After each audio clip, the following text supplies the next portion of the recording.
that you all are having a wonderful day today. I am your host, Marie Kennedy Groves, and I am so excited that you have joined us because along with, if you follow this broadcast, then you know that I'm a life coach. I wear a lot of different hats, but I always talk about being extremely intentional about the friend circle that I have in my life. And today we have brought back Chick Chat by popular demand. And I have the privilege and the honor to introduce to you my childhood friend. I was trying to think how long we've known each other and what our ages were, but this is my childhood friend, Fern Kishbaugh, and she is joining us today all the way from Colorado.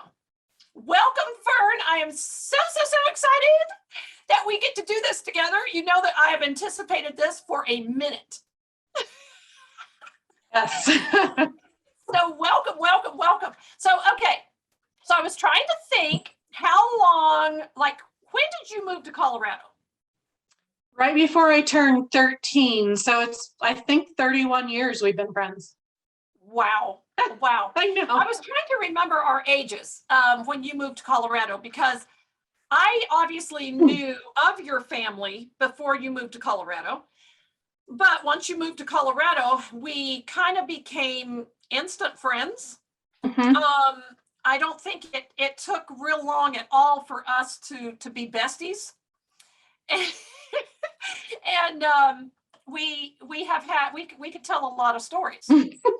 We could. So it was, so I need, in my introduction of you, I need to, first of all and foremost, happy birthday. Oh, thank you. I am so excited that you have joined me on a birthday weekend when I know you have a million other things that you could be doing, but you said, no, I don't mind at all. I want to come on and do some chit chat. But when I was thinking about how in the world do I introduce you to our listening audience, so I just have to say, and I know you and I have a lot of conversations about this, but I just have to tell you that I really don't know if I have someone that I know personally that I admire as much in respect. Maybe the word is respect. That I respect as much as I do you, knowing all the trauma, the demons,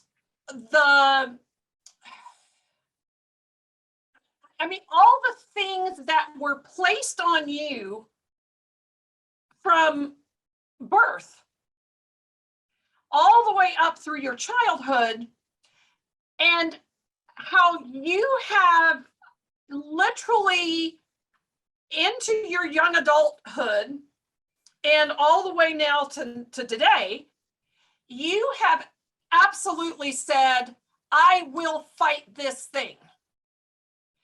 And the generational curses may have been real, but they stop with me. Yes, ma'am. And I will do whatever I have to do to make sure they stop with me. And I watch you and I see the work that you have put in. It's mind-blowing, the work that you have put in to overcome what you've been through. And yet today, you stand as this, okay, I'm going to tell you what I see in my eyes. You're this beautiful, strong, but yet soft,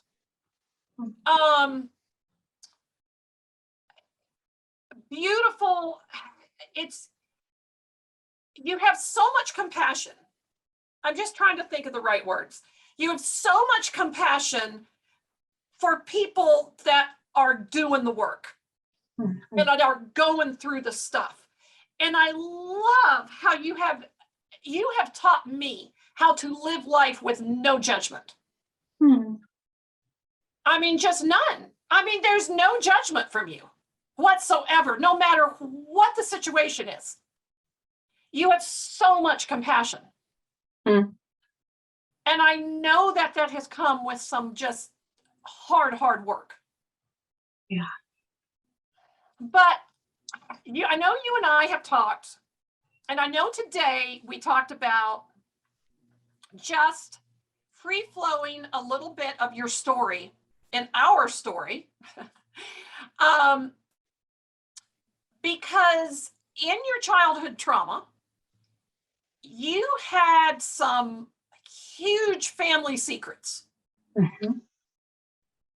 that you were bullied, for lack of a better term, to try to maintain Mhm. for the, I mean, how old were you? I know that I was the first person that you ever came out and told Mhm. about the abuse that you had struggled with ever since, as long as you could remember. Mhm. And what were we, would you say we were 14, 15? I'm trying to remember. Yeah, it definitely closer to the 15, 14, 15. Yeah, sounds right. Mm-hmm. So your dad had physically abused you. And I totally understand. And I want to make this plain because I respect the fact that as you have worked through this trauma, you have divorced him as a dad. Mhm. If I guess that's a good way to put it. Oh, And so perfect. you no longer call him that. So and we won't call any names today, but we'll just use that term as him Okay. for this broadcast. Okay. But and I respect the fact that for you to heal, you had to draw a line in the sand and divorce that figure in your life, because he was not a dad. He was not a father. Mhm. And so you can't call him that, because that doesn't, I think you realize that was not a true dad. That was not a true father. Right. Yeah. Is that how you came to divorce him in that manner of talking? Yeah, pretty much. I was doing some prayer work actually, and it was just really neat because God just said, I'm going to be your father now. I'm going to be your dad now. You don't have to buy into all of that. So, Really cool. yeah, it was pretty awesome. That is really, really cool. So I want to, what I know by being very transparent today, you and I, about your story, my part in your story, is that we are in hopes that we can touch someone that maybe is struggling with holding a family secret Mhm. that they are literally bound by. Mhm. And when you have family secrets and you feel like you cannot talk about it for whatever reason, it can come out literally looking like you're bipolar, you have disorders, you have all this stuff. And it's literally because your head is so messed up from your trauma. Mhm. Would you agree with that, with what you've studied? Absolutely. Yeah. It we have this beautiful coping mechanism that we've been given when we are enduring or suffering trauma, that parts of our personality kind of split off to deal with that. And so that's a form a version of multiple personality, the old diagnosis, multiple personality disorder. But God built us, created us that way the human body wants to survive. And so we have to have ways to do that. And so that's one of the ways, I mean, that we can still function, is to carry it somehow. And so, but yes, then that does feel like schizophrenia, or you have all these voices in your head, and because it's different parts of you that, when we become an adult, then that doesn't work so well in relationships. So we have to then figure out how to grow ourselves up and Right. nurture and parent. Yeah. And meet the needs of all those voices. So obviously that has been a lot of work that you have personally done and experienced. It is. Yeah. Do So you rewarding. Oh my gosh. So how many years have you been doing the work? I mean, when you finally decided, I'm going all in and I'm going to beat these demons, I'm going to beat this thing, and I will not stop. Since 2008 was where there was a line in the sand, and it's like, okay, I am tired of cycling around and around and around, and I want to stop the spin. And so I don't know, is that 15 years? Something. 2008. Yeah, probably. Yeah. At least. Yeah. 16 maybe. Math's not my best subject. So. That's okay. We'll count it as that. Okay. So I applaud you, because I know this has been the hardest, darndest work you have ever done. Yes, it has. But as you do it, the payoffs are tremendous, and the inner freedom and peace that you start to experience there's no price you can put on that. Mm-hmm. And I'm compelled to figure out puzzles. So I'm going to go after all those pieces until they start to form a picture that makes sense to me. Right. And I know that because you and I talk about this, but I know that, you'll feel like that you've healed from a piece of the trauma, but then something can trigger you. Mm-hmm. And you realize, oh, I need to go back and do more work around that. Mm-hmm. And you've been so diligent to find your people that help you work around every single trauma that comes up and every single trigger that comes up, even after you feel like you've worked through the trauma. Ask and you shall receive. It really gets easy when you ask for something and you mean it in every fiber of your being, the answer comes. Mm-hmm. So when I've needed another piece of something, it just always has presented itself, and it's just amazing. That is absolutely amazing. All right, so what we're going to do is we're going to take a short commercial break, and then when we come back, we're going to tell you a little bit of Fern's going to share a little bit of her story about how she came to decide that she was no longer keeping the secret. And we were best friends, and she chose me for whatever reason to be, I guess I was a safe place that she could share that with. And we're going to just share with you a little bit what that looked like and kind of how that journey played out. So we will be right back after this commercial break. We would love if you get help out of broadcasts such as this. We would really encourage you to go to WYTV7, either on Facebook or YouTube. Click the donate button. Any amount of money keeps broadcasts like this on the air. And like we said in the beginning, we are here to encourage you. We are here to lift you up. We're here to make you laugh. We're here to give you hope. We're here to lock arms with you and tell you it's possible. All right, we'll see you in just a few minutes. Hello, everyone. My name is Rachel Varga, and I'm a double board certified aesthetic nurse specialist. It will be my pleasure to be your guide for all things body, mind, spirit, energy optimization to bring forth a higher level of radiance and beauty.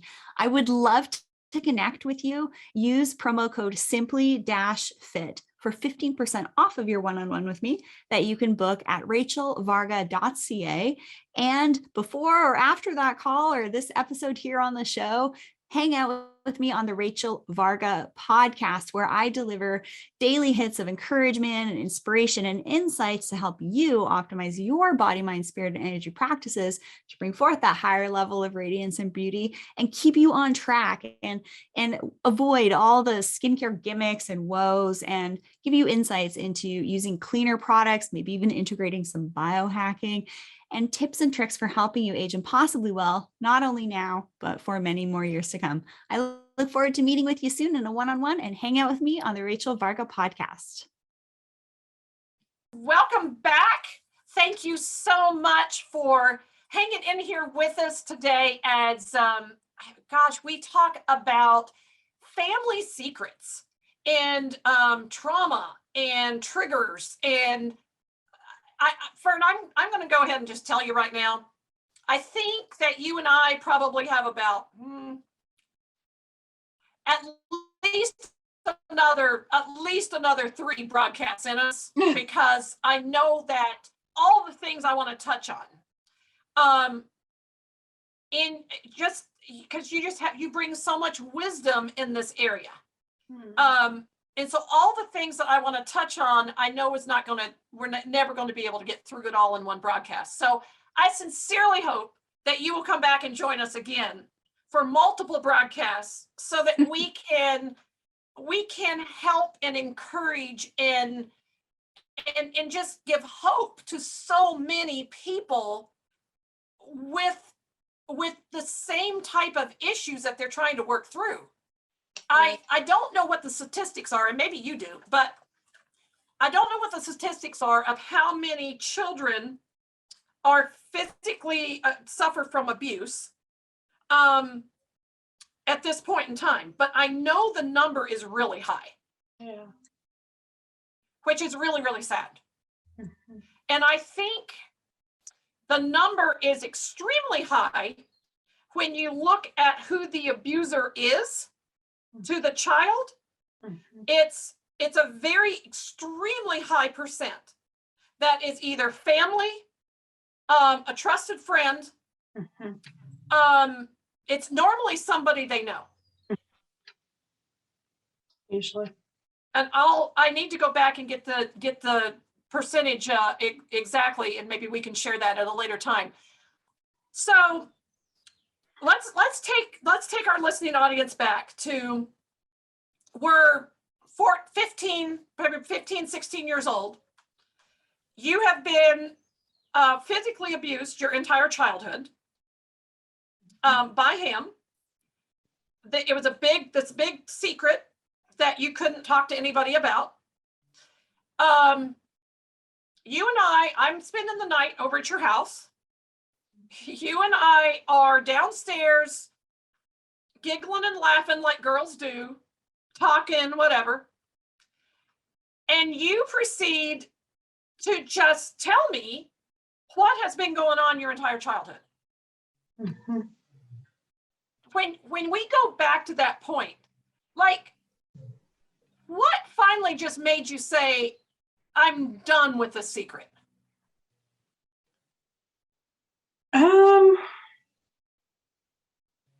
I don't know for sure what that catalyst was. It just becomes a very heavy burden to share or to carry. And then I think you have this abiding strength where you just walk alongside and you're just there.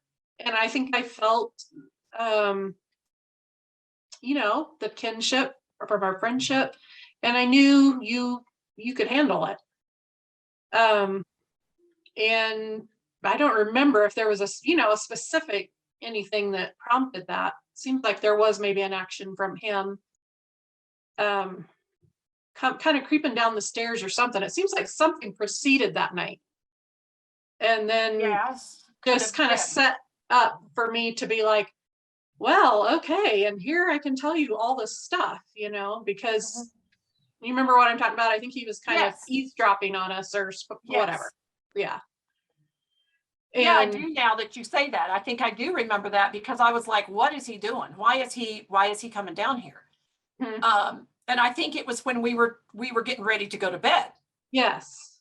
But there was like a shadow that was in a cricket, and we were acting like we didn't know it was there, but that was just common, you know, in my house, that creep factor. I mean, it was creepy. And yeah, it was really good to be able to share it because you have an amazing sense of humor, and I had never ever thought that there could be humor about that topic, or, you know, a part of life. And I just remember we laughed until we fell off the bed. We were laughing so hard. And you know, and I, to this day, I cannot tell you, I don't even know why I found the whole story so funny. I think what I found funny was that I was just like, I couldn't wrap my head around it because I was so far removed in my childhood from remotely that type of situation. And what made it worse in your situation? Well, I say made it worse. It just makes it weirder. It's that he had a prominent spot in the church. Right. So people looked up to him as being this upstanding father with these kids and this wife and this family, and all of you were just stair steps, you know, and you were all just, as far as outside looking in, you're all just perfect little angels. And I think, I don't know, I think when you told me, it was just like, I mean, I didn't think you were lying, but I just couldn't even believe it. I know. I think you were in shock because it was just so hysterical how you responded. And I knew you did. It wasn't that you didn't believe me. You just were like, now what? Right. Yeah. And I know that at the time, I didn't necessarily immediately think, oh, I'm going to run and tell mom and dad. That wasn't, that wasn't even my thought. But I was trying to remember if the incident that happened with me happened that same weekend or if it was another weekend. Yeah, it could. I can't tell you. It all blurs together. Right. But at either that same weekend or it might have been a weekend follow-up to that, because you and I went back and forth and spent almost every weekend together, whether you were at my house or I was at your house. Yeah. That's just the way we did it. But I remember when he exposed himself on that Sunday morning before we were all getting ready to go to church. And again, I look at that scenario and I'm like, Marie, all I remember is it was such a shock factor. And it made me so mad, but it was almost like I wasn't mad for me. It all of a sudden brought it home to me like, oh my God, she's not lying. Right. Yeah. And it was like my protective mechanism came up. And I was like, oh, hell to the no. And I remember telling you what he did, and you were just mortified. Yeah. And I said, I'm calling mom and dad, and I'm going home. I'm not going to church with you. And I know you were like, okay, that's fine. I don't blame you. And I remember calling my dad. He came, I wouldn't tell him what was wrong. I know he could tell in my voice something was wrong. He came and picked me up. And I remember I got in the car and he told me later, he said, Marie, he said, I didn't know what happened, but I knew it was serious. I could Right. tell by the look on your face. He said, you've never looked that way before. Mhm. He said, you were so angry. Mm. And that's how it hit me. I was so angry, but it was like this protective thing came up in me where I was like, oh no, they are not going to have to put up with this another day. Yeah. And I remember telling my dad, I'm not going to tell you what happened until I get home. And I can tell you and mom at the same time, Mhm. because I only want to say this one time. Yeah. And I remember telling my dad, I don't know that I've ever seen him so mad in my entire life. And rightfully so. Right. But I know that was the beginning. That was the beginning of the end Mhm. for your family. Because at that point, then your mom was notified. Mhm. If I remember right, I think you kids came and lived at our house for like about a month or something while they tried to figure that whole thing out. Yeah, could have been. Yeah, all of it's kind of a blur. But yes, that stopped the cycle, but that didn't stop the cycle that was still going on internally with you. Right. Yeah. That's true. So I know that we're running out of time, but let me ask you, through a course of events, Mhm. what kind of led up? Maybe I should ask this: what things did you go through, just from a mental standpoint, from all of that, to the point that you finally were just like, I can't do this anymore?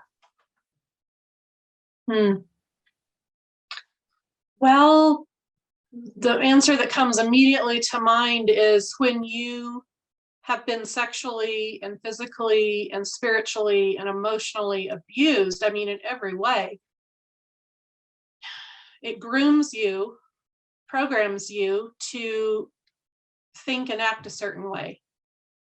And what I found was myself, I got married, I'd barely turned 20, and I got married and then had multiple affairs because it was just an interesting thing. It's not like they were even fulfilling. It was just things where I didn't know how to do relationship. I mean, you talk about codependent, and I was just a mess because what did I have to know how to do a marriage or a sustaining relationship? Nothing. And so it's just a mess. So then when it gets to be a mess with your spouse, you try to find comfort and solace somewhere. So yeah, it's just these cycles that I'd rebound or I'd get out of one and time would go by and then I'd find myself back there almost like, what the hell? I mean, how did I get back here again? Mm-hmm. So it was just finally, I just can't do this anymore. I got to figure out how to stop these cycles. So I just find that so amazing because so many people get caught up in the cycle and they don't know how to stop it. Like they right, don't know how to stop the cycle. right. So, okay, I know we're about out of time. I'm going to ask you this. Would you be willing to come back and do another broadcast? And literally, let's pick up where we left off. Like, Okay. you talk about what steps you have taken to end that cycle. Sure. Because I think I can hear in my head a lot of people out there going, oh my gosh, this is where I'm at. Like, I so relate to that. It's the same cycle over and over, and I don't want to do this anymore, but I don't know how to break it. Yeah. I would love for you to talk about that and what you have found that has worked for you in helping break some of this stuff. One thing that I would love to just share with our listening audience is what are some of the things that through this journey that you've been on, and you've gotten so much help in so many different areas, but what are some of the things that you have actually done some training in that you are now going to be offering to other people? Yeah, I've had training in maybe 3 different styles of healing prayer. Some Splankna, which kind of just a different way of doing healing prayer, and BQH, which is past life regression. That's a whole fascinating healing modality in itself. And then I just am in the end process of working with an organization called Body of 9, where talk about 9 different physio spiritual types of people, kind of correlates to the Enneagram, but it is different. And it really has helped me into stepping back into who I was created to be, who I am at my core and in my physical body, and which is of course linked with every, spiritual and emotional and everything else. So it's been an amazing journey. Yeah. Oh my gosh. Yeah. No, you and I have some very intense conversations Yes. when we're together about so much stuff that you've learned. And I'm mesmerized by so much stuff that you've learned, and it has helped me in so many ways. Obviously my triggers are probably different in a lot of ways than what your triggers are, but it's amazing how what you've learned helps no matter who you are.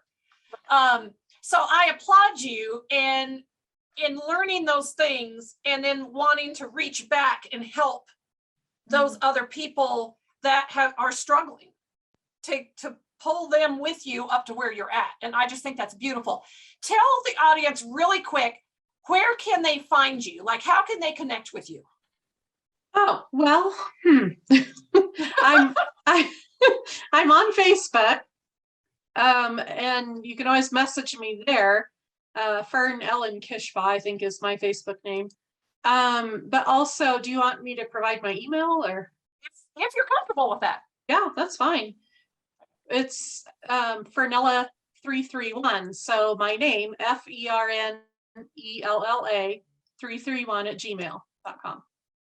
Awesome. Thank you so much for joining us today on your birthday.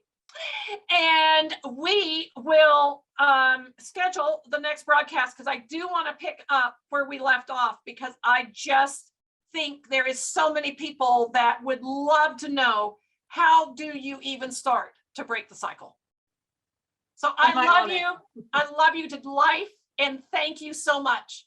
Thank you. All right. And remember, ladies and gentlemen, we were created to thrive, not just survive.